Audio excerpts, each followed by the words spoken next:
It was a long and stressful day, but Underdog Fantasy football is here for me, ladies and gentlemen.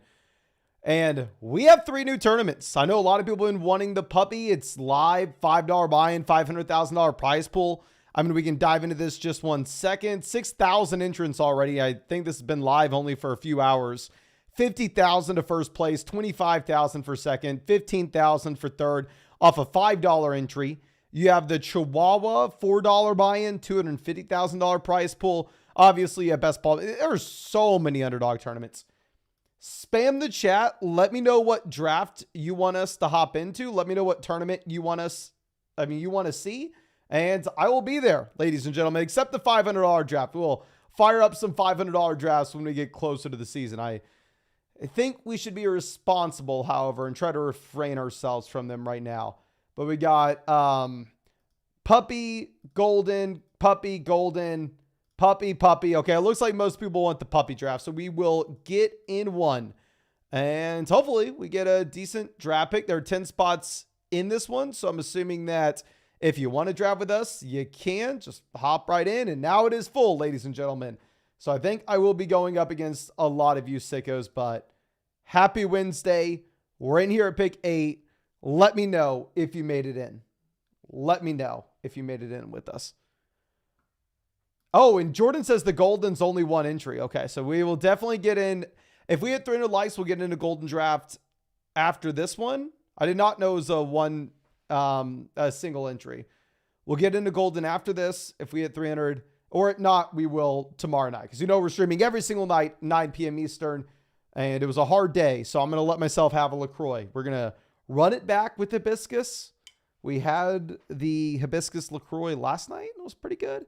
But yeah, we have some longtime members of the flock in this draft. We got A-Rod out here at 4. He's in here with us every single night. We got Zach in here at 6. We got Blaze in here at 9 with us. And Elias says, ooh, pick 8. I haven't drafted enough this year to know what's a good pick and what's a bad pick. Like, honestly, with these like $5 drafts, I don't care what pick I am. I hope I can pick in a bunch of different ranges of the draft just so we can get some practice and learn some lessons, make some mistakes. And that way, hopefully, we feel better by the time we actually get to the high stakes drafts closer to the season. Les says, how long does a draft usually take? If you're with fast drafters can be up, as fast as 30 minutes. If you're with slow drafters, it can be as slow as like 45. But, ooh, good sparkling water. But super standard start so far. CMC, Lamb, Tyreek, Chase. Don't really think that we need to talk about any of that. Like I said a million times now, I think it's very difficult to take some very hard stances at the top of draft boards, just knowing that a lot of times I want to listen to ADP and just have a balanced start through them all. Breece Hall goes. So we're going to take Bijan Robinson at 8. Pretty excited about it. I think it's going to be a much better offense with Cousins. You have no Arthur Smith. You have no Cordell Patterson. I think Bijan's going to have a larger workload. I think he has the receiving usage. I think it's a better offense. And Hokum Lawrence, he's my guy. So, of course, we're going to go ahead. We'll take him at pick 8. Radius says, is LaCroix good? Yes, it is good. It's probably not good for you because it tastes super sweet, but I don't know. I like it. And if LaCroix wants to sponsor this live stream, I will love it. For now, I am not brand loyal with any sparkling waters, but LaCroix, Waterloo, hey, I may or may not be available for sale for a sparkling water sponsor. Don't really care about bringing in any sponsors. We have our sponsor Underdog Fantasy. We have our sponsor Flock Fantasy. And outside of that, we've literally no sponsors ever on this channel. But sparkling water is something I'd make an exception for. So if you want to hit me up, I am available. Jamie says, Bijan is Mason's girlfriend, respectively, of course. Now, I don't want to sound too weird here, but if we're going to be honest with each other, I'm going to go Marvin. I think it's a unique combo. If you look at the way the ADPs line up, I don't really like Marvin here at this price, but it is what it is.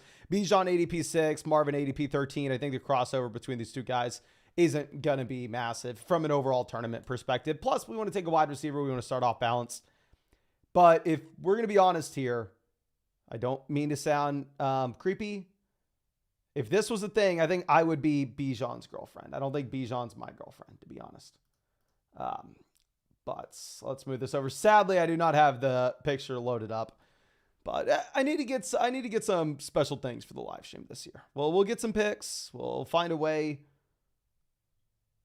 And yeah, I don't know. But all I know is so far in this draft, not too many surprises. I mean, Brandon Ayuk going at 15 doesn't happen in a lot of these. It looks like a really standard start so far through the first 20 or so picks. Leonel says, Mason, you're so handsome. I'm being forced. You are being forced to say that, my friend. One of the few messages you're allowed to send in this live stream without getting muted. One of the very few ones. Flamingo says, someone give this man a kick contract ASAP. I mean, come on. If Kick wanted to come through with an XQC 2-year, $100 million deal, you know what I'd tell them? Hey, I got sparkling water money. Okay, I'm fine. I'm chilling here. LaCroix just gave me a 5-year, $250 million contract to drink LaCroix on live streams. So, yeah, to be honest with you, I probably would have to reject it. But Elias says, what are your thoughts on Tyrone Tracy Jr.? We took him in, I believe, round 17 of the last draft. I don't think he's a good player, but he's the only guy alongside Devin Singletary in New York. So if you're telling me that we can get a handcuff back and someone that's probably going to see some touches from a week-to-week perspective in round 17, round 18, if I need a running back, I'm for sure going out there and paying the price for him. Like the Giants just simply don't have anybody else.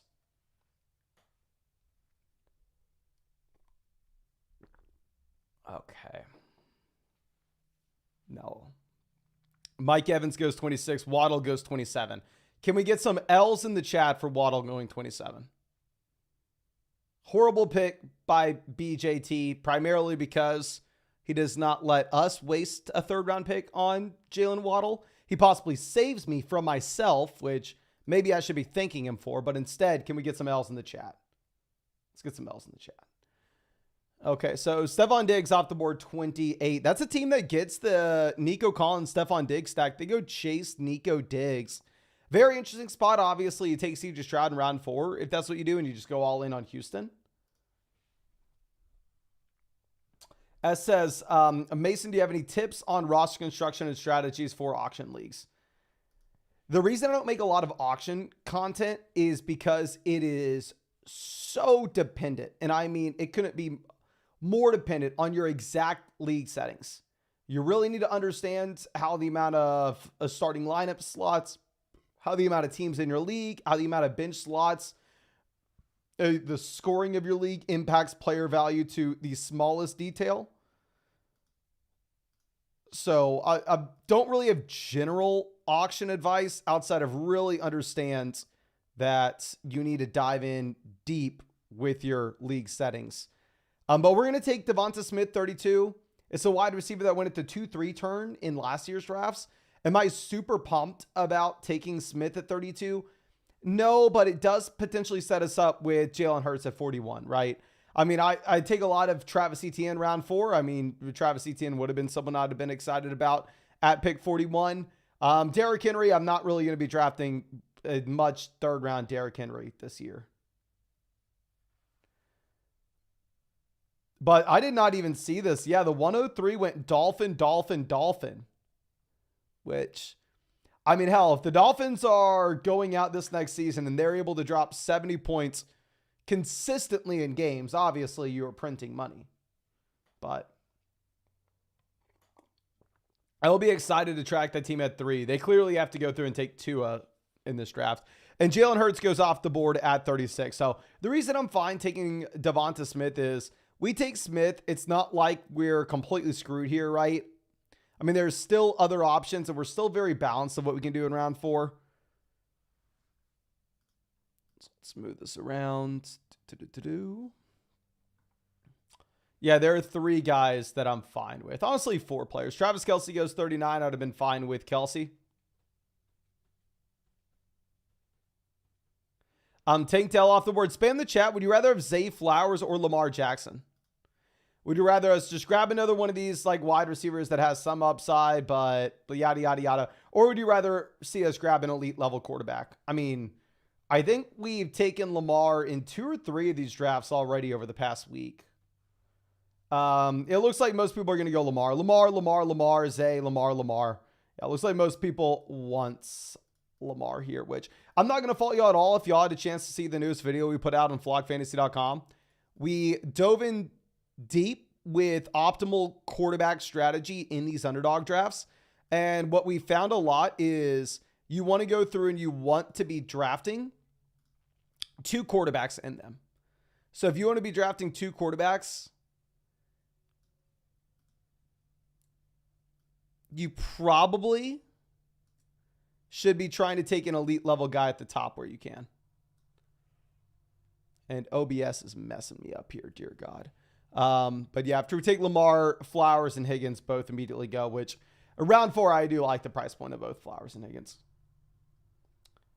Now, of course, real quick, if for whatever reason you're lost, if for whatever reason you don't know what we're doing here, we are drafting on Underdog Fantasy. This is where I draft every single day. I'm going to draft here every single day, all off season. I did it all last off season, all the off season before that. It's my favorite place to draft by country mile. And yeah, I mean, it's best ball, so no time commitment at all during the year. It's how I won $150,000 on Underdog 2 years ago. It's available in pretty much every single state. You can see the states here. Okay, I don't know why OBS is messing me up, but yeah, you can see the states here that Underdog is available in. Not available in Louisiana, Nevada, Washington, Michigan. But outside of that, pretty much available everywhere. And yeah, if you use code FLOCK, they're going to match your first deposit dollar for dollar up to $100. Plus, you will get our 2024 rankings. And, ladies and gentlemen, you'll be getting hooked up with a special NBA pick'em depending on the night that you sign up. It's going to be something like Luka Doncic more than less than half a total point.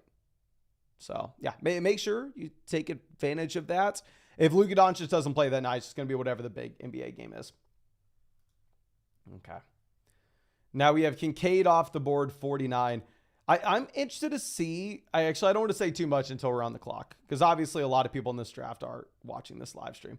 But super balanced start for us so far. I mean, we have Bijan, we have Marvin, we have Smith, and we have Lamar. I like the team. I don't want to come out here and act like I love the team, but I'm never going to complain with round 4 Lamar. I mean, like I said last year, I think Lamar was going round 4 last year, right? And Lamar was the quarterback I invested the most money into in fantasy football last offseason. Okay, Rachaad White, James Cook, both go. Would have been players I would have been intrigued with if they made it to us. It's interesting to see the Chicago guys consistently falling. I mean, Keenan Allen has consistently been falling in these drafts since Best Ball Mania launched. We saw DJ Moore fall a considerable amount based off where his ADP was. Keenan does go off the board as Zachary at 54. I probably would have taken Keenan if he would have made it to us at 56. Amari goes 55. A couple different options. We can reach on Xavier Worthy. Take Worthy to say, okay, maybe Rashee Rice gets suspended. If that happens, maybe Worthy sees an additional value bump from here. We take Worthy and then we take Hollywood on the way back around. I think you can make that argument. I'm going to take Jaden Reed, however. Reason being is I already know myself. I know that there are going to be a lot of teams in which I want to go through and I want to take Patrick Mahomes round 4. And so if we're going to have a lot of teams where we're taking Mahomes round 4, I'd probably rather save our round 5 Xavier Worthy picks for those Mahomes builds. Julian says, Mason, need your opinion. Started with the 109. We picked up Puka, JT, Jacobs, then Allen. I like Allen round 4. However, Cook and Pacheco fell 10 plus and I ended up taking both. I mean, I really like it. Obviously, at this point, if you go JT, Jacobs, Cook, and Pacheco, you're probably going to go with the hyper fragile build and only draft 4 RBs. If you do decide to take the 5th RB, it's not going to be until around like 17 or around 18, because obviously you're going to be in an awkward spot where you're forced to just slam wide receivers to the middle rounds. Okay, this team reaches on Kittle. You are seeing the Titans go higher in this draft than where we've seen otherwise. Okay. Just trying on the clock. God dang, I feel like I got dog hair in my mouth somehow. Okay, I got it out. Lad McConkey goes 63. Kamara off the board. So we're going to go ahead. We're going to take Kenneth Walker. I think we've said this a ton, but I really like the Kenneth Walker price tag. I don't know if it's because he won us a lot of money 2 years ago. So maybe I am, for whatever reason, just a little bit biased here. But yeah, if I'm looking at Walker, an exciting running back in that we've seen the upside. Yes, of course, you have Zach Charbonnet. Zach Charbonnet is going to take the receiving role more likely than not.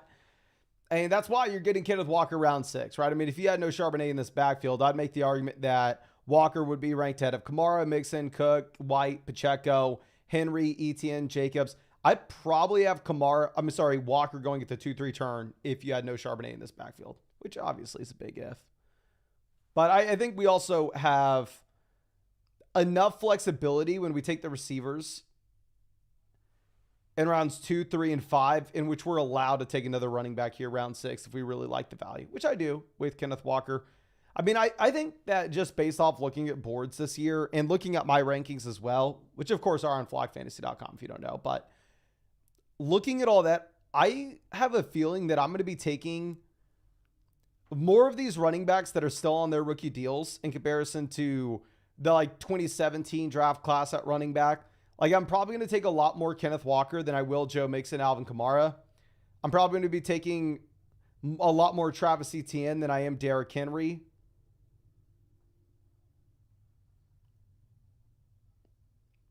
And at cost, obviously, I'd rather have Christian McCaffrey RB1, but I'll probably be taking more Breece, Bijan, and Jahmyr Gibbs over CMC at cost. So, yeah, I expect this 2017 class of RBs, I'm probably going to be a little bit lower on than a lot of people. So, Rome is another player. I mean, we have seen this across the board now. The Chicago Bears wide receivers are falling. I've operated as the backstop for Rome in a couple of these drafts where we pulled the trigger on Rome mid-round 6 after he's already fallen a considerable amount of picks according to ADP. But it looks like maybe we made the mistake pulling the trigger a little too early. And maybe Rome ends up going where JSN was going last year. And instead of him going at the 5-6 turn, Rome ends up being a pick at the 6-7 turn. It goes back-to-back with Brian Thomas Jr., which I'm not saying is right or wrong. I mean, I just think it's kind of your personal preference. I would probably rather have Rome just based off his talent profile. But, I mean, you can understand why someone is hesitant to go with potentially the wide receiver 3. He's being drafted as the wide receiver 3 for a team with a rookie quarterback.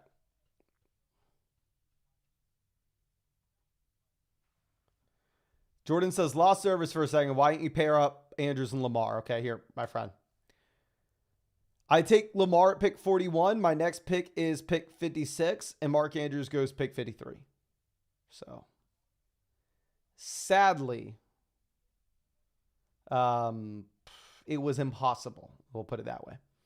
Rashee Rice goes 74, which, I mean, in my mind, I feel like it's maybe a little early for Rashee Rice if you're looking at the recent news, but I clearly could be wrong. Montgomery off the board.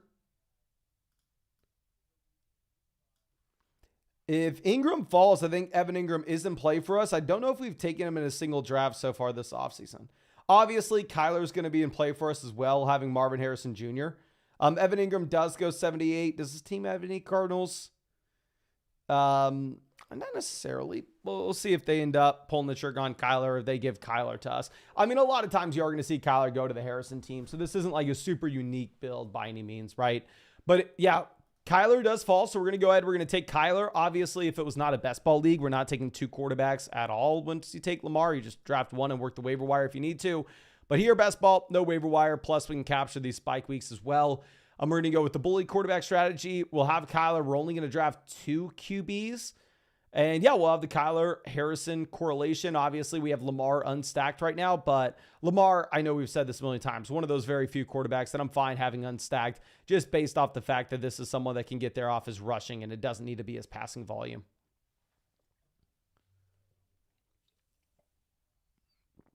Okay. I understand, Zach. I mean, I know that it was most likely Ingram going before we got on the clock anyway. Be honest with you, I'd probably rather have Kyler on this team than Evan Ingram anyway, to be honest. Like, I don't know if we've drafted much Evan Ingram this season. Obviously, you have a ton of moving pieces in Jacksonville here. Like, you have Gabe Davis, Brian Thomas Jr. coming in. You have Calvin Ridley on the way out. I do think you probably have the new pass catchers taking up more target volume than Ridley did, however. Okay, Ferguson off. So like I said, we cannot take another quarterback. If we somehow convinced ourselves that it wouldn't be the worst thing in the world for us to take another QB, we would have to do so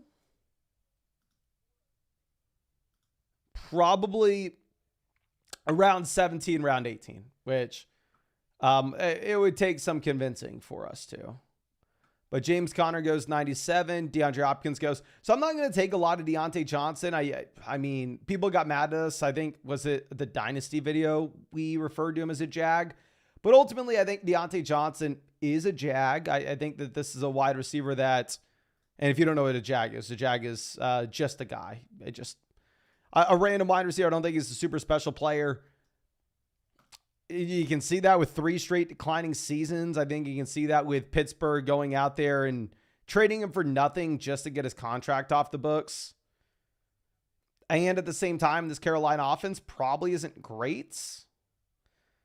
So I don't know if we've taken Deontay Johnson at all, but it's a team where we need wide receiver. We're only sitting with Harrison, Devonta Smith, Jaden Reed. So we'll go ahead. We'll pull the trigger. Am I super excited about it? Probably not. He's, in my mind, a declining, not a super talented wide receiver. God dang, is this freaking... Okay.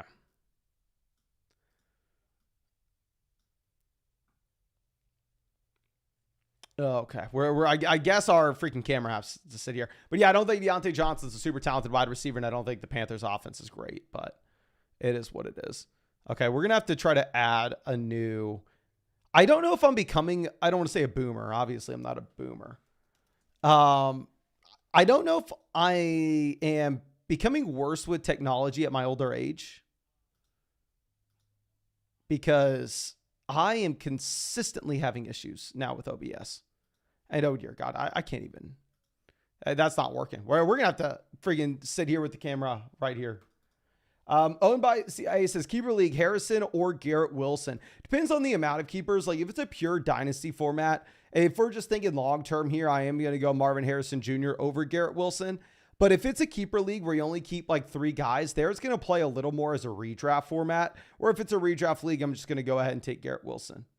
So I think it depends on the amount of keepers that you have in your specific league. I think you make an argument for either or. I mean, they are ranked back-to-back in our dynasty rankings currently. Okay, so let's move this down. And let's see if Caleb Williams falls. Obviously, wouldn't it be good for us if he fell where we have Lamar and Kyler, but we did see all the Chicago Bears wide receivers fall in this draft. So I don't know if like a big podcaster or something came out and said that the Bears players are overrated, but it does look like there's a clear trend here. This Bears passing offense falling significantly further than their ADP. So super balanced team. The only thing that we can't do is we cannot take a quarterback. Running backs in play, wide receivers in play, and tight end is in play. Zach said Caleb is not falling if he gets to me. Trying to stack with Allen. Looks like it may happen for you, my friend. I mean, this team in front of you doesn't have any Bears. Neither team in front of you has Bears. So you're the only guy with the bear up until you're on the clock. So David Njoku goes pick 100. I would have definitely taken Njoku if he would have made it to us.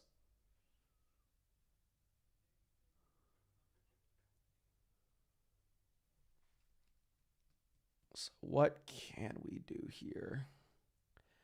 Yeah, I think there are a couple different options. Let's look at what the teams have directly after us. Oh, Zach gets sniped with Caleb. Actually, that maybe that team makes an argument that Swift and Caleb correlate somewhat. But Javonte goes. I think Javonte maybe would have been our pick we could have made it. So let's try to think on the way back around, what are we wanting to do? On the way back around, we'll be at pick 113. Looking at the ADP here, will I be more excited to take like Devin Singletary or Romeo Doubs or Khalil Shakir? I don't know, probably a running back. For that reason, we're going to go ahead. We're going to take, unironically, my favorite wide receiver in this round. I think we're going to go Courtland Sutton. I mean, Sutton is a wide receiver that we've had a long, storied past with. Y'all know I'm not a big Sutton guy, but this is still somebody that sees a better situation this next year than pretty much what he's ever had.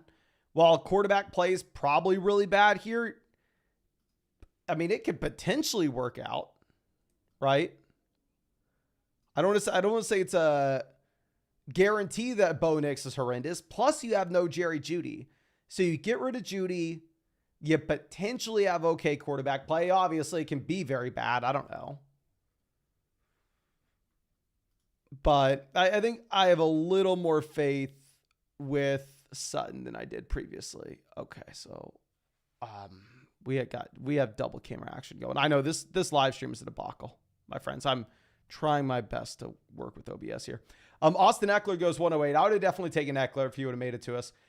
Purdy, Daniels look like they are falling, which may be an issue for us because, like I said, we can't take a quarterback. Hawkinson goes, this team can't take a quarterback either. They have Josh Allen and Anthony Richardson.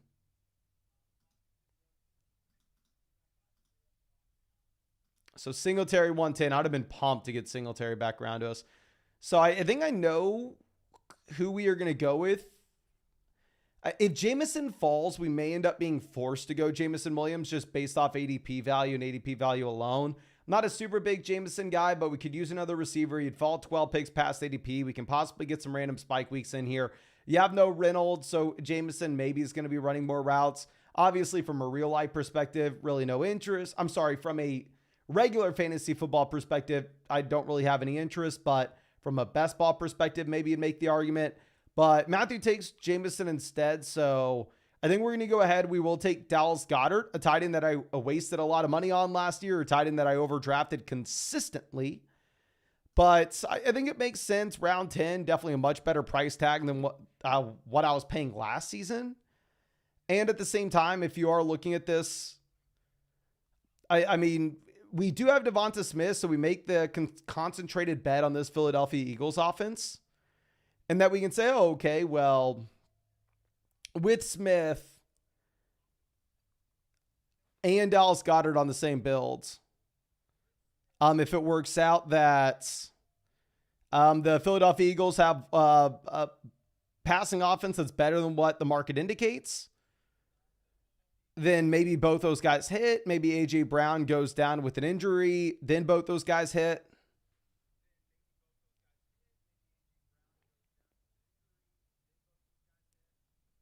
I think that there are a couple different ways that this could work out for us by taking Dallas Goedert. Now, Danny says, keeper league, keep two, Waddle, ETN, Nico, or Tank. If you're only keeping two guys, I'm definitely just going to go with whoever I want this year. You probably want Nico and ETN if it's like a shallow redraft format. Yeah, but I don't think we're going to go Tank Dell. You can make an argument for Tank Dell in Dynasty, but if it's a keeper league, really don't be trying to think too much long-term. You really just want to be thinking about this season. Because if it's a keeper league like that, you'll always have someone you want to keep next year. Matthew says, would have taken Eckler, Singletary, or Hawkinson if they would have fallen. Hate Jameson Williams at this ADP, but like you said, makes a unique lineup. Yeah, I kind of agree with that. I think my favorite pick here, early round 10, is at ADP, of course, is Devin Singletary. If I'm going to take someone here consistently, it's probably Singletary, or hopefully I can put myself in a spot where we're allowed to take the quarterback values. But in a lot of these drafts, I think we're going to be in a situation which I can't take Lawrence, I can't take Purdy, I can't take Jaden Daniels, because y'all know I really like the 2 QB builds. I really like trying to get our elite level quarterback early. Okay, so let's move this around. Running back for sure in play for us, right? We only have Bijan and Kenneth Walker here. We went round 1, round 6 for our running back investments. Right now, running backs available are Spears, Elliott, Blake Corum, Zach Charbonnet, Jerome Ford. Tight ends, we have Dalton Schultz, Cole Kmet. Wide receivers, we're sitting with Shaheed, Joshua Palmer, Jerry Jeudy, Jahan Dotson, Brandon Cook. So we are to the range where things are getting gross. If we're looking for any correlation with any of these potential options, I don't see any. We don't have any Titans. We don't have any Texans. We don't have any Saints. We don't have any Chargers. We don't have Zeke, Blake Corum. You don't need to correlate those guys, but we don't have any Commanders. We don't have any Bears. So yeah, let's see what happens. Goff goes. Obviously, we like seeing the quarterbacks get drafted.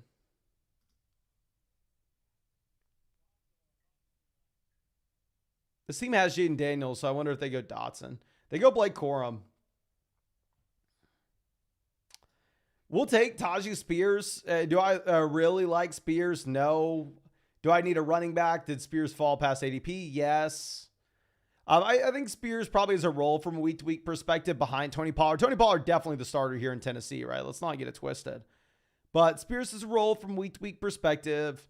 Plus, if you end up seeing any injury to Tony Pollard, then Spears can expand that role. And since he is a capable receiver, I mean, he could be a third down back. So we'll go ahead. We'll take Spears, 128, probably get a few usable weeks, and then obviously upside if anything were to occur to Pollard. And it's also a possibility, even though that they pay Pollard, that Pollard turns out to just be a complete bomb. That is clearly in the range of outcomes.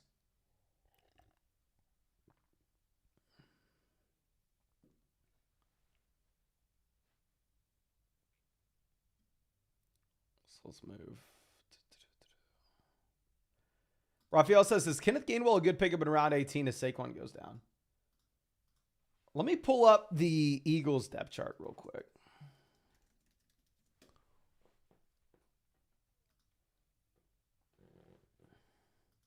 I mean, we've seen Gainwell have a red zone role. We've seen Gainwell have a receiving role. So they have Gainwell, Will Shipley, Lou Nichols. I don't even know who Lou Nichols is.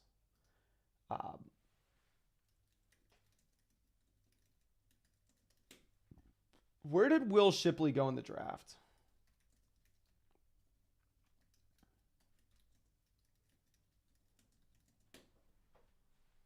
$127th overall. Where's Shipley going in these drafts? 210. I'd probably rather have Will Shipley than Kenneth Gainwell. I don't know. I mean, I think definitely round 18, you can take a shot on a Philly running back. Crazy. Let's read the names. Obviously, I can't take Justin Herbert, but let's read the names Justin Herbert is now going behind. Jahan Dotson, Brandon Cooks, Josh Downs, Rashid Shaheed, Tajay Spears, Blake Corum, Ezekiel Elliott, Jerry Jeudy, Dalton Schultz, Chase Brown, Gabe Davis. I need to, in the future, put myself in a position where we can take Justin Herbert in round 11, round 12. It's my fault for not being in a spot where we could do so. Joshua Palmer obviously projects out to be a big-time player for this Chargers offense. I think we're going to go Palmer, Jerome Ford, and I probably have to go Joshua Palmer. Because if I were to come out here and say, oh, Justin Herbert's some massive value at pick 135, and for me to avoid Joshua Palmer when he falls 10 picks past ADP, that probably would be a little hypocritical. So let's take Joshua Palmer 137. If we like the Herbert value, and I'm not a big Ladd McConkey fan, and I'm obviously Quentin Johnston just looks like a massive bust. I guess you can make the argument, well, DJ Chark coming over. DJ Chark is going to make a difference here. Yeah, Asher loves the pick. Raphael says DJ Chark went to, yeah, I know DJ Chark went, but I don't know. P-Dog says, hey, is there a reason you didn't add Eckler to your top 24 running back rankings video? It's because Eckler's probably not a top 24 running back this year, my friend. And if you strongly disagree, I think Eckler has an ADP of 32 in these underdog drafts. So I'd highly recommend that, go hop in some underdog drafts and draft the hell out of Austin Eckler at RB32 if you think he's the top 24 option this year. I think Xavier Legette was definitely in play for us as well.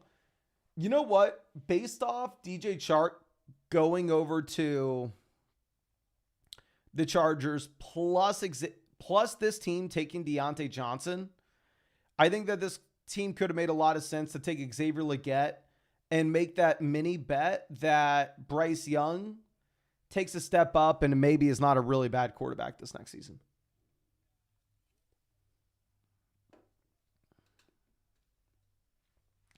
Jackson says, what do you think about Roman Wilson as a late flyer? And basketball history shows the Steelers hit on almost every day 2 receiver they draft. So I think a lot of times if you're going through and if you are drafting a rookie because the team, historically speaking, has done a good job taking said players, like if you're going through and saying, the Patriots are good at drafting quarterback because they took Patrick Mahomes, I think 9 times out of 10, it's a bad decision. I think it's faulty thought process, except specifically with the Steelers and wide receivers.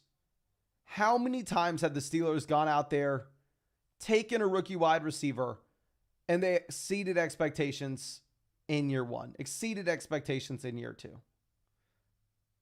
The Steelers are like the one team that have either been able to consistently prove that they can identify wide receiver talent more often than other teams. I really wanted Luke Musgrave to pair up with Jaden Reed. Do we go? Oh my gosh, what am I supposed to do now? Do we just stick with the Packers here and take Marshawn Lloyd? We need another running back, but yeah, we're going to go Marshawn Lloyd. I really wanted Luke Musgrave. That's a little tilting. But yeah, I mean, typically I don't care about saying, Team X has had a good history drafting this position, because a lot of times it's a super small sample thing. There's just a lot of random variance in it. And I don't want to be using that as one of our main indicators, except like that one rare instance, right? Because the Steelers have just done a consistently great job at identifying wide receivers in the NFL draft. Isaiah says, graduating Fire Academy tomorrow. See you. Good seeing you, Mason. Can everybody please spam the chat? Congrats. Congrats, Isaiah. Congrats. That is so awesome, my man. I think this is the first time I've ever known anybody graduating Fire Academy. I didn't even know Fire Academy was a thing. I mean, I think maybe I've seen clips of it on TV or something, but that is awesome. I'm super happy for you, my friend. There's this like fireman like guy that I follow on Instagram that he's like an ultra marathon runner, and he's run God knows how, like he's run like 100 miles every week dating back like 4 years. He has like some crazy streak. So my limited experience with firefighters is they seem like they are badasses. Seem like they are.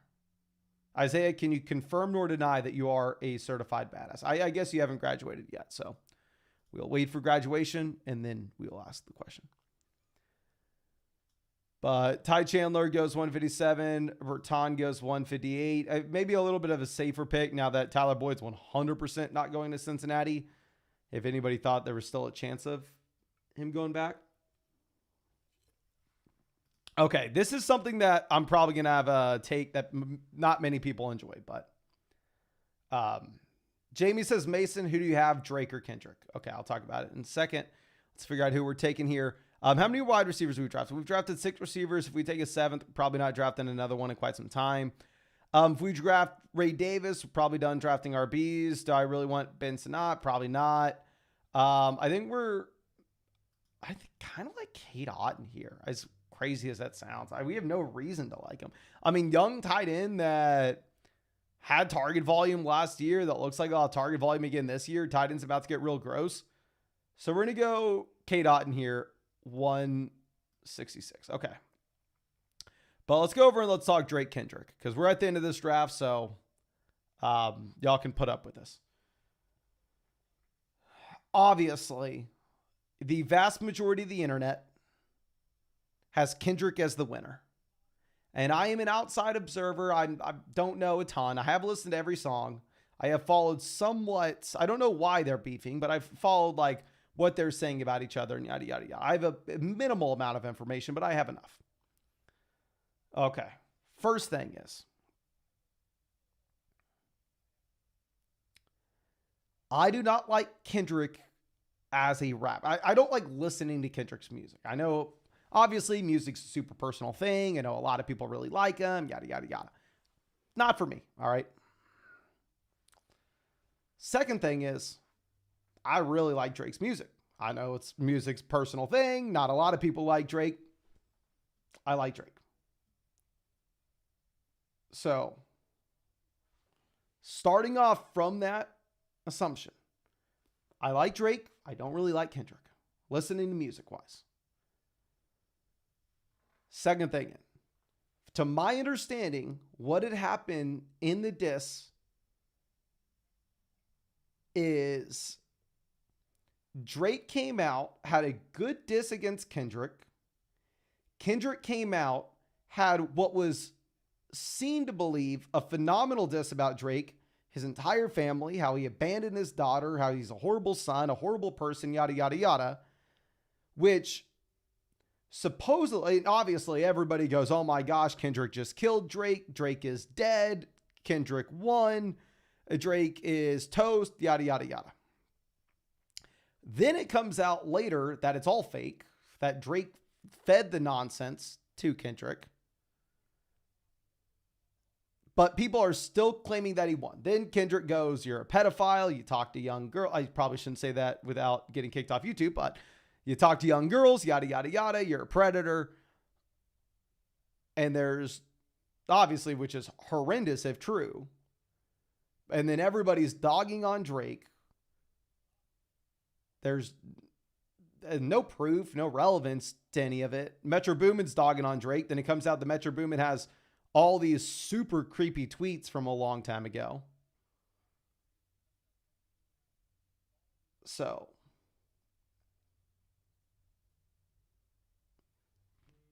obviously, if what Kendrick said about Drake is true, which I don't know if it is, Drake is obviously Kendrick won.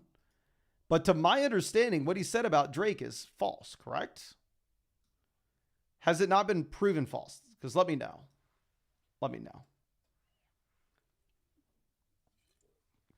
Okay, we're going to take Marvin Mims, 176. I think the Marvin Mims pick, super simple. We need another receiver. I don't really like anybody else in this range. I would have really liked Tyler Algier or Ray Davis, but they don't make it to us. And at the same time, we took Cortland Sutton, right? So, I mean, this is a team that maybe we go out there and make the bet that the Denver Broncos passing offense is a little bit better than people expect.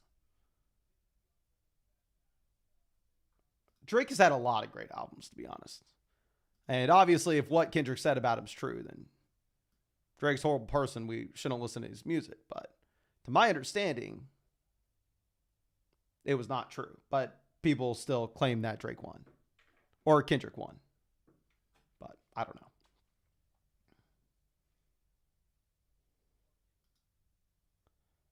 See, this is kind of my point. Jamie says, honestly, I don't think either of them have proved anything. The moment is just subjective on who you like more. I don't know. Englander says, how will this affect Kendrick Bourne's ADP? I think Kendrick Bourne has to be on the map. I think he has to go a little bit higher now. Dina says Kendrick won for sure. I mean, I know most people are on Kendrick.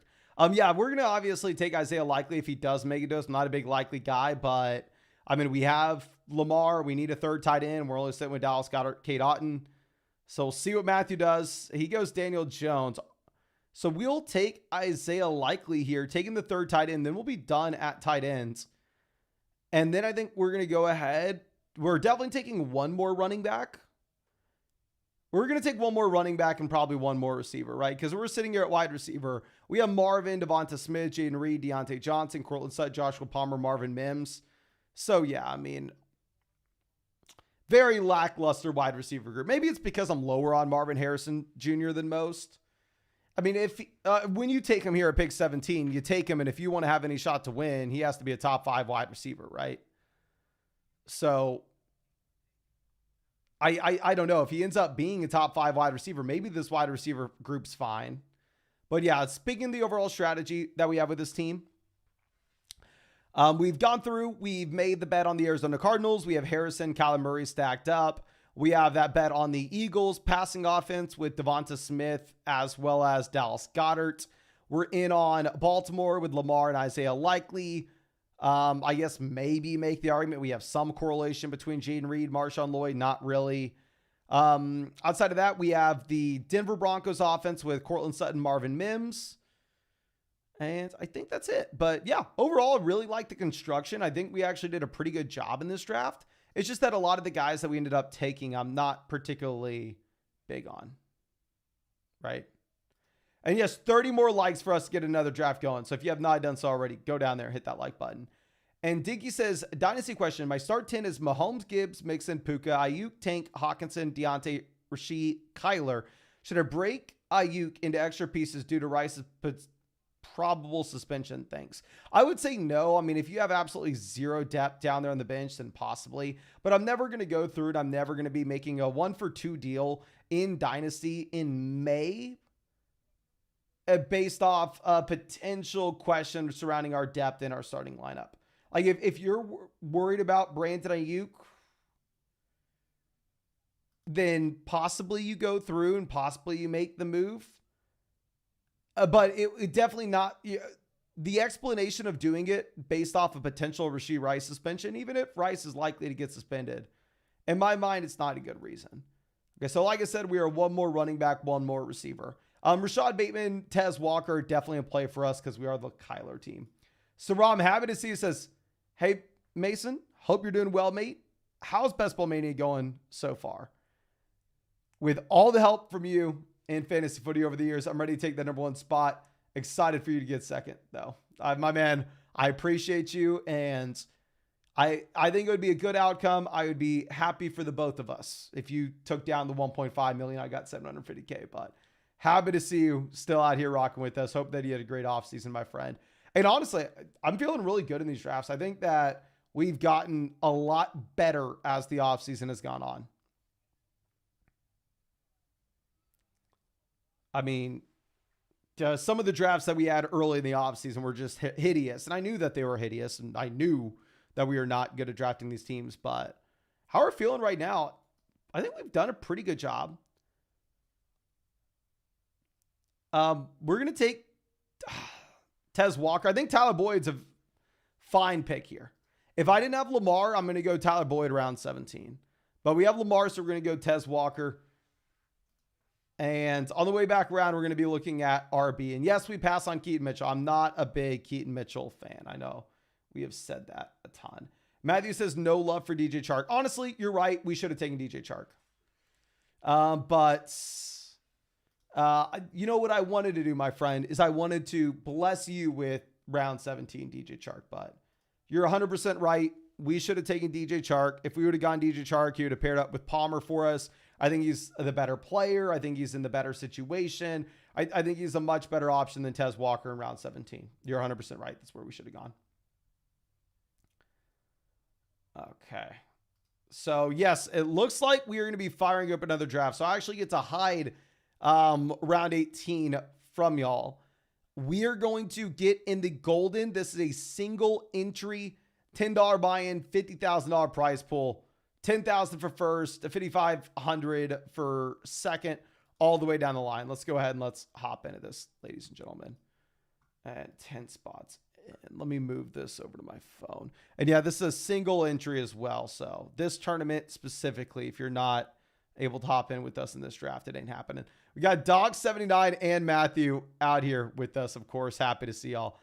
And I'm going to go Keaton Mitchell running back in the other draft. Y'all know I've said a million times, I probably will not find myself drafting much Keaton Mitchell at all, but on a team where we're going heavy on Baltimore, getting him 20 picks past ADP, it is what it is. We will take Keaton Mitchell. Okay.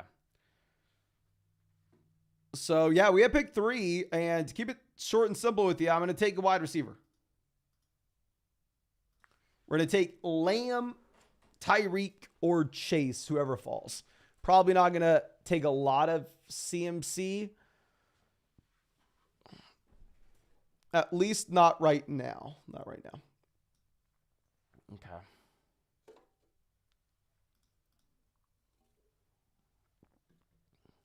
Justin says, are we still super high on Lamb? I've been taking him top 5. Yeah, I have CeeDee Lamb as my 101, at least in underdog drafts. If you're in like a casual, shallow redraft format, I probably would go Christian McCaffrey 1. But specifically in these underdog drafts where wide receivers will get pushed up later on and they're obviously harder to come by, I take CeeDee Lamb wide receiver 1. I take CeeDee Lamb number 1 overall. The thing with Lamb is, obviously, he was so damn good last year. His quarterback play is the exact same. And at the same time, this is a situation in which they don't really add anybody. You got Brandon Cooks, Jake Ferguson to compete against. Unless they go out there and grab a different running back, I doubt that it's going to be a super run-heavy offense. Unless they're super excited about getting a bunch of 3-yard rushes with Ezekiel Elliott.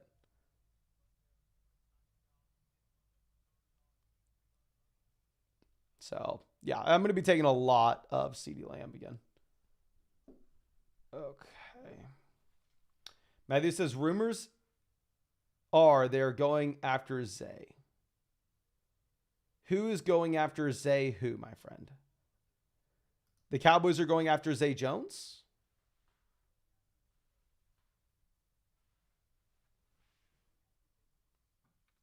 CJ says, sorry if I missed this. They're a reason you're not a fan of Keaton. Keaton is an undrafted free agent that has never had 10 carries in an NFL game and is coming off a devastating injury.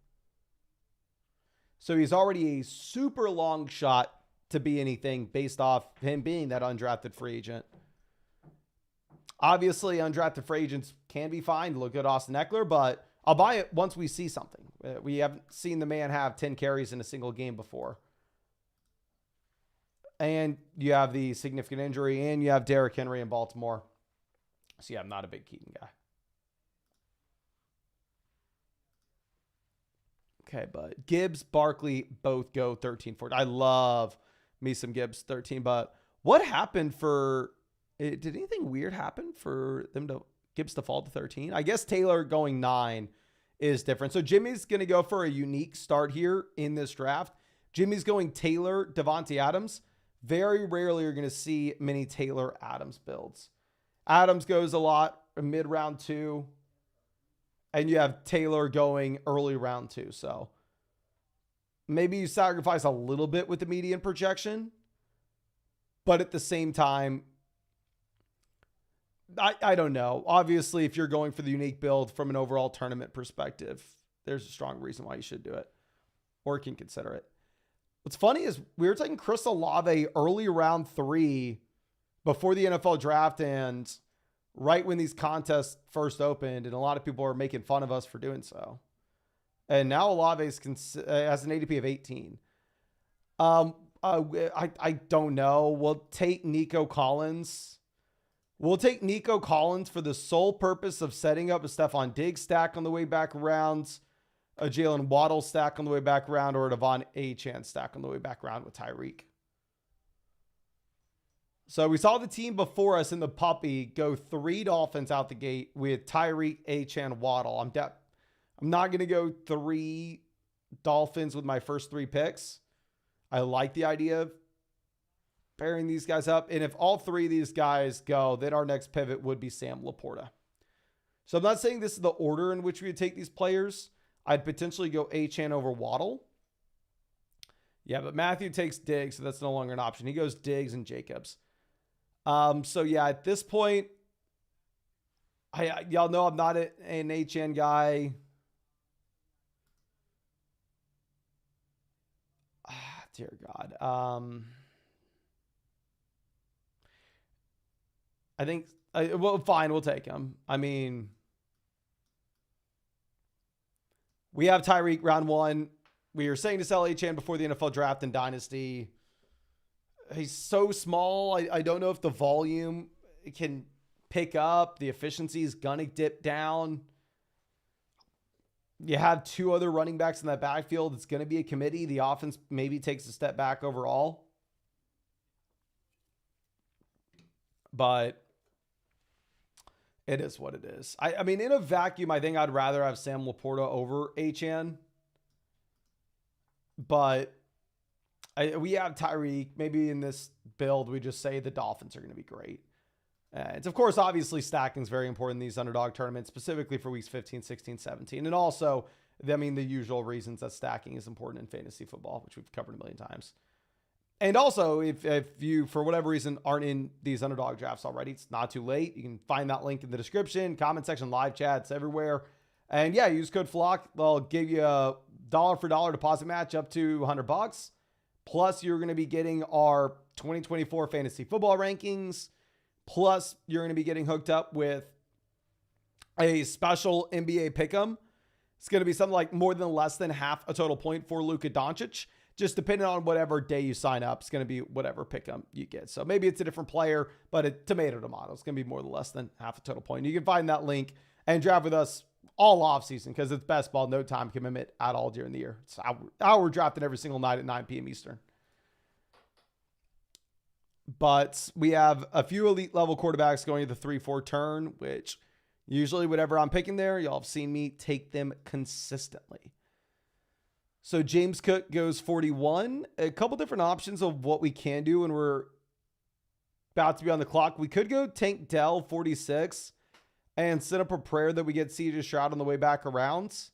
Keep in mind that Matthew took Stephon Diggs at 48, 49. So if he wanted to go through, if he wanted to take CJ Stroud, it makes sense for him too. So we'd be rolling the dice that Stroud makes it past him. But Dell does go 43. So that looks a little less appealing. So there are other options at this point. We could go Mahomes at pick 46, reach way up on Xavier Worthy.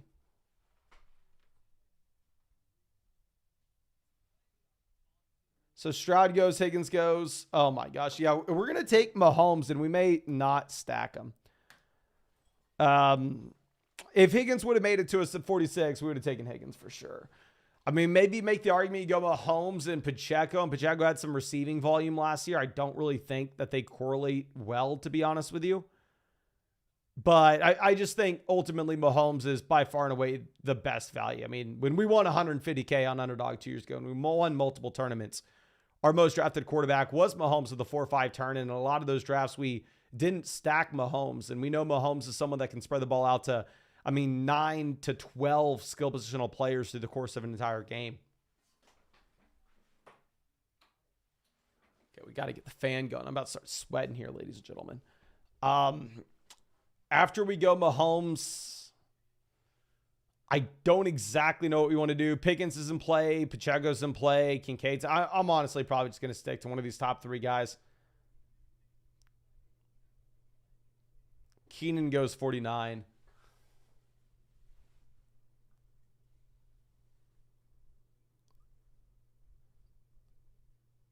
I think we'd probably go Pacheco just to get any correlation in this Chiefs offense over Pickens. McLaurin goes. Who are we going to have on the way back around? So here at the 6-7 turn, we're going to be at pick 70. So the running backs would be Montgomery, Ramondre, White. The receivers would be Ladd, Brian Thomas, Keon Coleman, Chris Godwin. I just think Pacheco scores so many more points than Pickens this year. Plus, we can use a tiebreaker that we have Mahomes. So let's go ahead and let's take Pacheco. I don't think the Mahomes-Pacheco stack matters much, though, to be honest with you. Dinky says, if I was to move Ayuk, what players should we target? Do you think he can continue his great offseason? Okay, let me just go ahead and we can pull up the rankings on the site and get an idea. And these are free, by the way, my friend. If you ever wanted to pull up like dynasty rankings, just go to flockfantasy.com. And you can see the community rankings for free. Let's see. Will that show? Okay, bam. Okay, so let's click wide receiver. So if you are looking at Ayuk, he currently is valued alongside Rome. And these are the community rankings. If you look at the expert rankings, will be a little bit different. But community rankings, he's wide receiver 16 in Dynasty. Keep in mind, if you don't play Dynasty, maybe a little bit confused here. Alongside Rome, if you wanted to pivot and go with Rome over Ayuk for the long term, I definitely think that's a viable play. And if you're just wanting to pivot down from Brandon Ayuk into a couple cheaper options, if you wanted to trade Ayuk for T. Higgins plus a piece, Ayuk for Zay Flowers plus a piece, or Ayuk for DJ Moore plus a piece, I think that would be about the range that you'd be looking at, my friend.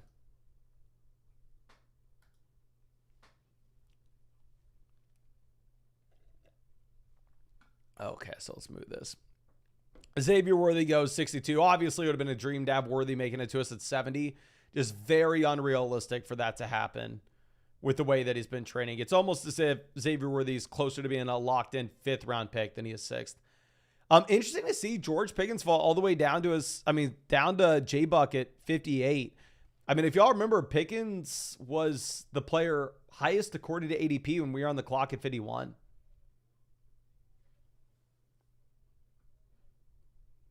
So, yeah, interesting to see that fall. Pitts off the board, 66. Goes to the Kincaid team. Both players at a value. I really like that team so far. Running back, Brees, Kyron. Wide receiver, Pittman, Flowers. Tight end, Kincaid, Pitts. So they're done drafting tight end, but I mean, super interesting start. Continuing to see Rome fall. This is that continued trend that we've talked about. I mean, he opened up tournaments going at the 5-6 turn. I think he's probably going to end up going at the 6-7 turn. If we're looking at what we're doing at pick 70, Rice is potentially in play for us because we have the Mahomes stack. I think Rice is going to continue to fall based off the recent news, but Calvin Ridley just got Tyler Boyd added in Tennessee. I don't know if we're excited about that at all. Dear God, I have no idea. I have no idea what to do here. We're going to go Aaron Jones. I think if we really want Rashee Rice, we can get Rashee Rice on the way back around at 75. And Rice, I don't even know if we would take him there if we didn't have Mahomes. But if we're looking at the teams between us, Doc has 4 wide receivers, 0 running backs here. So I think there's a good chance that we see a running back or 2 go off the board between our 2 picks. It was Calvin Ridley 71 for his 5th receiver. I think Ridley would be a lot more appealing if it wasn't just for the continued trend of this team continuously adding in additional pieces. I mean, you still have Hopkins. Now you bring in Boyd. And obviously Ridley was disappointing with who I presume to be a much better quarterback in Lawrence last year than what you have with Will Levis.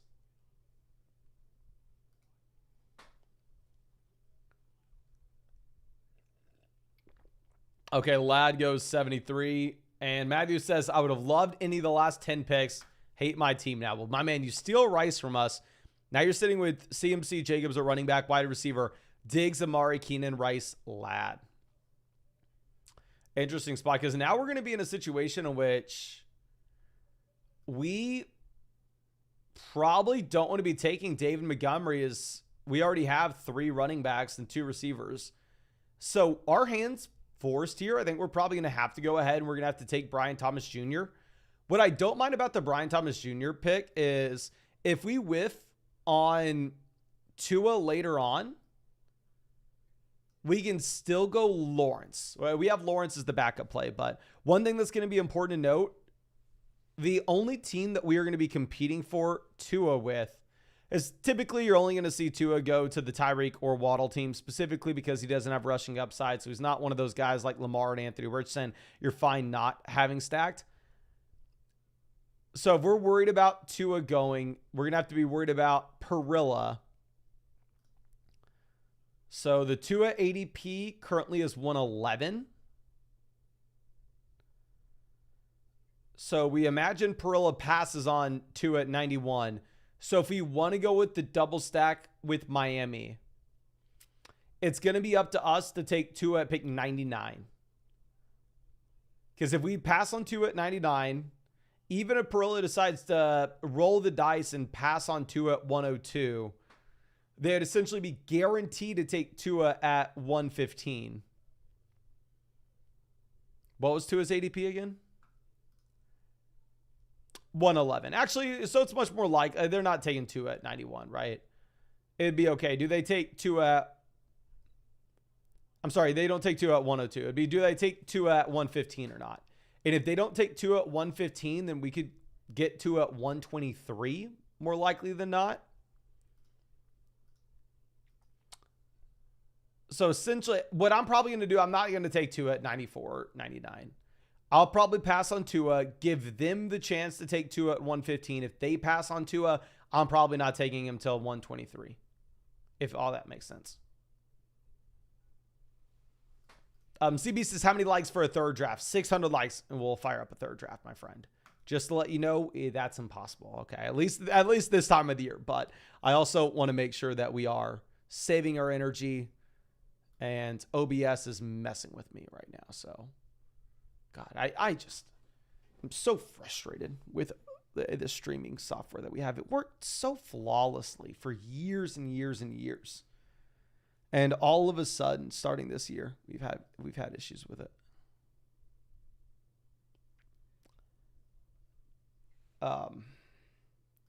Pollard goes 90, so let's move this over.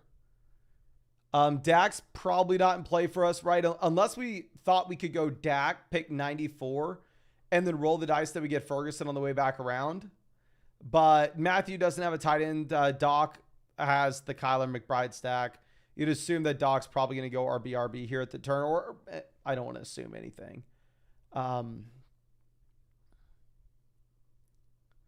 So Dak goes 92, so it's not even an option for us. Ferguson goes 93. We can go Jordan Love. There's still a couple potential Packers later on, but it's not necessarily something that we really need to do. I think maybe we just go Jaylen Warren. If we're looking at Jaylen Warren in a vacuum, if nothing changes with his current situation, I think that this is a pretty bad pick. But if you take Jaylen Warren at 94 and then Najee does somehow get sent to Dallas, which it would make sense for Najee to get traded, right? New offensive coordinator. Najee's been bad in Pittsburgh. He's coming to the end of his rookie deal. So that's kind of the profile of these guys that actually will get traded if things go sideways. So, yeah, I think Jaylen Warren with Najee Harris in his backfield, this pick, probably not great. But with the potential trade, it's okay. And yes, I saved you love, my guy. Mostert, 18 touchdowns last year. Do I think he runs it back? No, he's old as dirt. Did I think he was going to do it the year prior? No, I did not. Last year, if you had Achane Mostert paired up, it was a true league-winning combo. I mean, you were literally at the very top of total points in Best Ball Mania for a very long time. So we are going to go through. We're going to try to run it back. It's probably not going to work, right? These guys are probably going to regress and fall back down significantly. But we're going to take both of them on the same team. Say that Jalen Wright potentially isn't any good. Potentially has no role this season.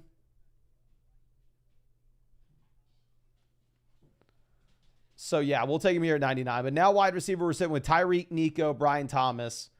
Running back, we are done. We've taken 5 RBs through the first 9 rounds, so we're not going to be taking any more running backs in this draft. We have Achane, Pacheco, Aaron Jones, Jaylen Warren, Raheem Mostert. Quarterback, we have an unstacked Mahomes, and our next quarterback option that we're going to have to go with is we are going to either take Tua if Tua falls, but now that we have 2 Miami backs, and I mean, we're pretty much going all in on this being a top rushing offense with rushing touchdowns. I'm not going to be crying if Tua doesn't fall. And if Tua doesn't fall, I think instead we will be looking at Trevor Lawrence to pair up with Brian Thomas. Backup option for that, we don't have one. It's either going to most likely be Lawrence or Tua here in round 10, round 11. Where's the Lawrence ADP? Lawrence 118. If something crazy happens, if Caleb's fallen a ton here. Caleb goes pick 108. Caleb had an ADP of 94. So, yeah, I mean, if you're looking at these Bears, please let me know. I mean, I'm sure y'all watch more people than just I do. Did anybody come out today, like in a podcast or in an article or something, and scream how overdrafted these Bears players were? Because every single Chicago Bears pass catcher and now Caleb Williams in both drafts that we've done tonight, they've fallen past ADP. CB says Caleb fell almost 20 picks in my last draft as well.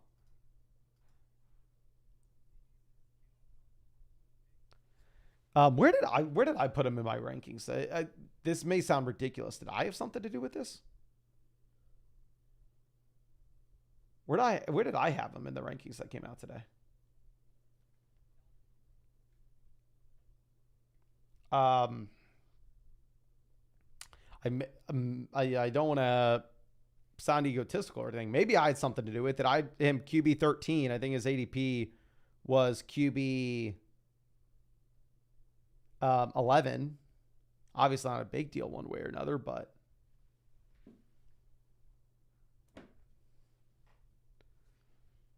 Dallas got it off 115. So it does look like that team decided to take Purdy and leave us Tua. So Tua goes, which this is a very interesting development. Obviously, we have the Lawrence stack here, but I think we're going to go with another player unstacked.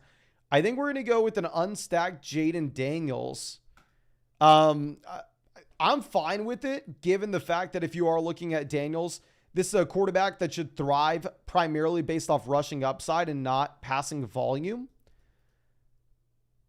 The correct answer, what we should have done is we probably should have just passed on quarterback and known that Lawrence or Daniels going to make it back to us. But I don't know. I was just really surprised that he fell here. So we'll go Daniels 118. I think it'll be a little bit more of a unique combo. And let's see. Would it be crazy to reach on Jahan Dotson? Is the thing with Dotson, wide receivers aren't typically going to have massive swings in ADP. He'd have to fall 9 picks past ADP to get back to us. I actually kind of, I don't want to say I like him, but I'm fine with Dotson at this price point.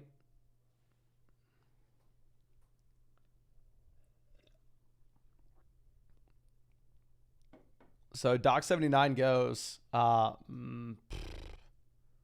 Chase Brown with his first pick here on the turn. I don't know what else he's doing. Goes not. So he takes one of the potential Washington guys from us. I think maybe that's a sign that we're supposed to go Dotson. Now that we have no potential to go Sanat later on, we need a wide receiver. You can make an argument to go with like Dalton Schultz here to pair it with Nico. We don't have a tight end yet. I think maybe Dalton Schultz is comparable in fantasy points to Dotson this season, which obviously, I mean, we should be placing a premium on tight end production in comparison to wide receiver production. But, I mean, I don't know. If I'm looking at this, we only had 3 receivers with Tyreek, Nico, and Brian Thomas Jr., so we kind of really needed another wide receiver. So we'll take Gene Daniels, Jahan Dotson here at the turn, which honestly, I don't feel too bad with. We definitely strayed away from our plan of Trevor Lawrence, and maybe that's where we should have gone. But if we're going to see, if Lawrence falls like something crazy to pick 142, I will say for a damn fact, our decision to take Mahomes where we did was laughably bad.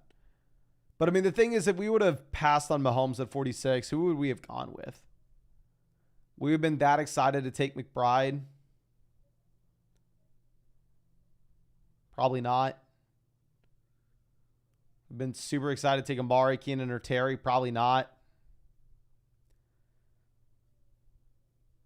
But yeah, I mean, Lawrence ends up going to pick 129 anyway. Dat Regent says, this year I want Breece Hall no matter what, even the 101. Am I crazy for this? I really like him and I love his talent. Love that you're back, by the way. Appreciate you, my friend. If I'm looking at Breece, right, this is a running back that obviously undeniable talent and at the same time should be a significantly better offense this next season than what we just saw in 2023.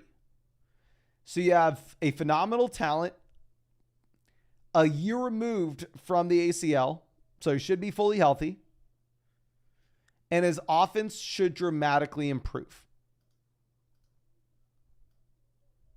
So I completely understand where you're coming from with Breece Hall. My only potential hesitation, and I don't want to act like this is a big deal, but it is something that I'm going to keep in the back of my head, is this is a team that decided, okay, yeah, I know we have Breece Hall on this roster, but let's go draft Izzy in the 2023 NFL draft. And let's go take 2 running backs in the 2024 NFL draft. So they've drafted 3 RBs over the past 2 years. Am I worried about one of these guys coming out and taking the job? Hell no. Of course not. The job is Breece Hall's. Everybody knows that. Am I potentially worried about one of these running backs like Braylon Allen maybe having a role? Possibly. So I'm definitely not going to go like Breece over CMC. But I do have them in the same tier. I have all those guys in the top tier. We're going to go Dotson. We took Freiermuth. We need a tight end. We've already laid our chip down on the Steelers offense with Warren as well. We're going to go Ricky Pearsall. I mean, if we're taking him here, the hope obviously is that you have Ayuk traded, you have Debo traded, which if it was going to happen, it probably would have happened in the NFL draft. So right now, it probably looks unlikely. But if I'm looking at Sticky Ricky, Slicky Ricky, Dicky Ricky, 1, we get some pretty cool nicknames. And 2, we get a round 1 wide receiver that Shanahan just took in a better offense after a round 4 rookie wide receiver in Troy Franklin. So as of now, Sticky Ricky is stuck behind a ton of weapons on this depth chart, and he has almost no role this year. But I think there's the outside chance that still one of the Steelers players are moved. And with him priced in as if he's an absolute 0, I'm fine pulling the trigger.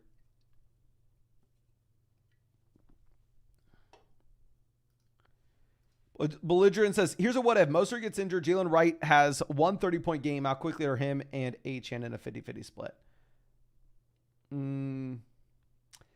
Depends on like 30-point game. I don't know. The concern with Jalen Wright is not that he splits the backfield 50-50 with either of these backs. Is that Jalen Wright comes in and sees 20% of the backfield. If Jalen Wright sees 20% of the backfield and then you have Achane and Mostert each taking 40%, then it's really, really, really, really tough for any of these RBs to return value.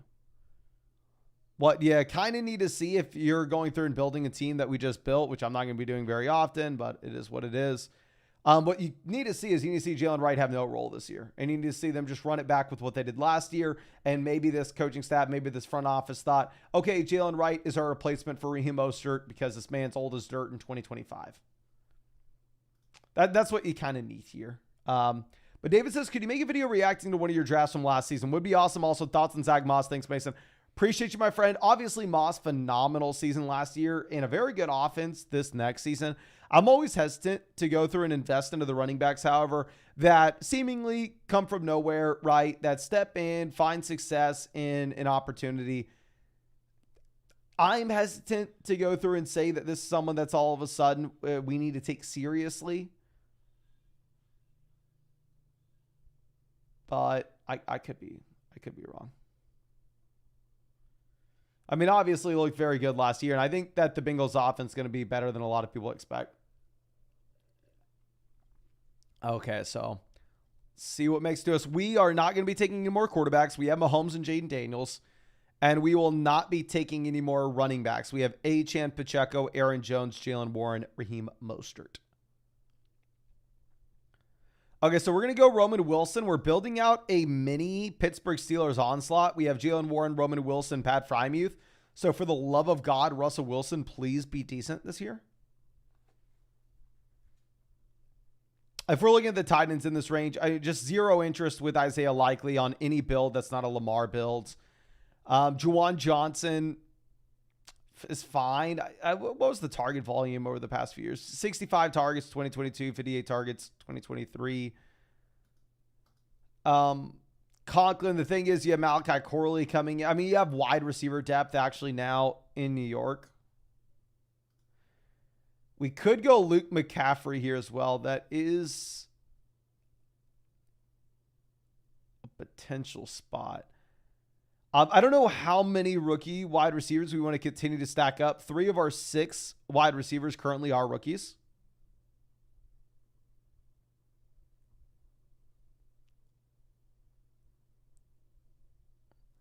I think I possibly want to go with Juwan Johnson. Yeah, Bucky Irving off the board, 170. So let's go Juwan. Here, 171.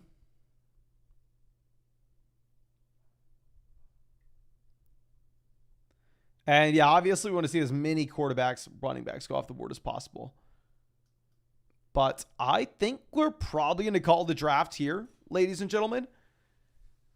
Really need to go walk that dog, and it's already dark as hell outside. But anyway, I really like this team. Actually, I don't like this team.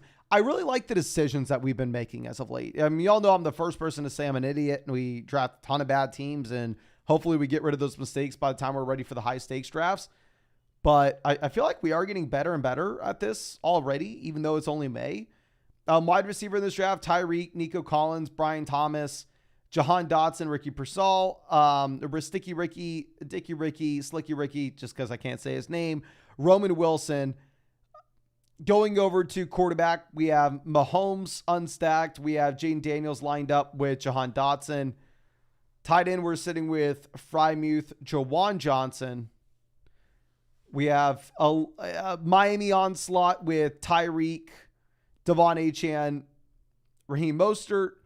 We have a Steelers onslaught with Frymuth, Jalen Warren, and Roman Wilson. We're going to pretend that those guys correlate.